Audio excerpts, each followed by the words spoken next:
ছিন্নমস্তা দশবিদ্যার মধ্যে অন্যতম এবং মহাশক্তির একটি ভয়ঙ্কর রূপ। তিনি এতটাই ভয়ঙ্কর যে তার পূজা বা দর্শন করাটাও বিপজ্জনক।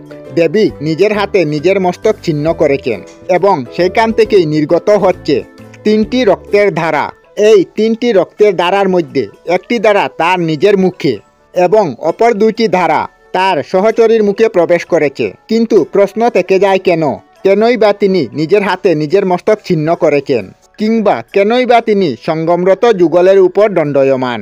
এইসব প্রশ্নের উত্তর জানব আমরা আজকের ভিডিওতে। হিন্দু ধর্মের মধ্যে যারা শক্তির আরাধনা করেন তাদেরকে বলা হয় শক্ত। এই শক্ত সম্প্রদায়েরই কালীগুলির মধ্যে দেবী ছিন্নমস্তার পূজার প্রচলন রয়েছে। শুধু তাই নয়, তন্ত্র সাধকেরাও এই দেবীর পূজা করে থাকেন। তবে এই দেবীর মন্দিরের সংখ্যা খুবই কম, যা আছে পূর্ব ভারতে এবং নেপালে। তবে দেবী কেন নিজের হাতে নিজের মাথা কেটেছেন, এর পিছনে রয়েছে একটি ভয়ঙ্কর কাহিনী অনুসারে একবার মন্দাকিনী নদীতে স্নান করাকালীন দেবী পার্বতী এবং তার 2 সহচরী ক্ষুধার্ত হয়ে পড়েন। দেবীর 2 সহচরী ডাকিনী এবং নন্দিনী মাতার কাছে খাদ্যের আর্জি জানান। দেবী পার্বতী গৃহে ফিরেই খাবার ব্যবস্থা করবেন এই বলে তাদের আশ্বস্ত করেন। কিন্তু সহচরীদের ক্ষুধার্ত অবস্থায় দেখে দেবী আর থাকতে পারলেন না। দেবী তখন নিজের নখ দিয়ে নিজের মস্তক কেটে ফেলেন।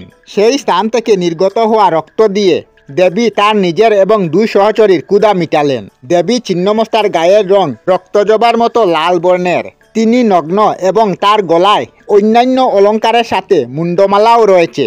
একটি হাত দ্বারা তিনি নিজের মস্তককে ধরেছেন এবং অপর হাতে রয়েছে খড়গ। দেবীর পদতলে রয়েছেন সঙ্গমরত যুগল, যা জীবন এবং জীবন সৃষ্টির আকুলতার প্রতীক। এরাই ছিন্নমস্তক দেবীকে জীবন শক্তি প্রদান করে। দেবীর গলা থেকে নির্গত হওয়া এই রক্ত দ্বারা জীবন এবং মৃত্যুর প্রতীক। ছিন্নমস্তা স্বয়ং কুণ্ডলিনী জাগরণের প্রতীক। এই দেবী ছিন্নমস্তা বা তিব্বতী বুদ্ধ ধর্মেও একটি গুরুত্বপূর্ণ দেবী। বুদ্ধ ধর্মে এসে তার নাম হয়েছে বজ্রযুগিনী। তবে হিন্দু ধর্মের মতো তার পদতলে কোনো সঙ্গমরত যুগল নেই। তন্ত্র সাধকগণ অলৌকিক ক্ষমতা বা সিদ্ধি লাভের উদ্দেশ্যে এই দেবীর পূজা করে থাকেন।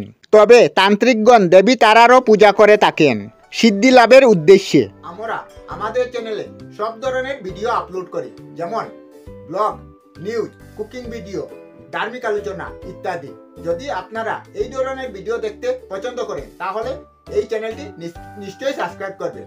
আমি আপনাদের সাথে বিদায়ক না, আজকের মতো বিদায় নিলাম। আর ভিডিওটি ভালো লাগে লাইক, শেয়ার ও কমেন্ট করবেন। ভিডিওটি সম্পূর্ণ দেখার জন্য অশেষ ধন্যবাদ।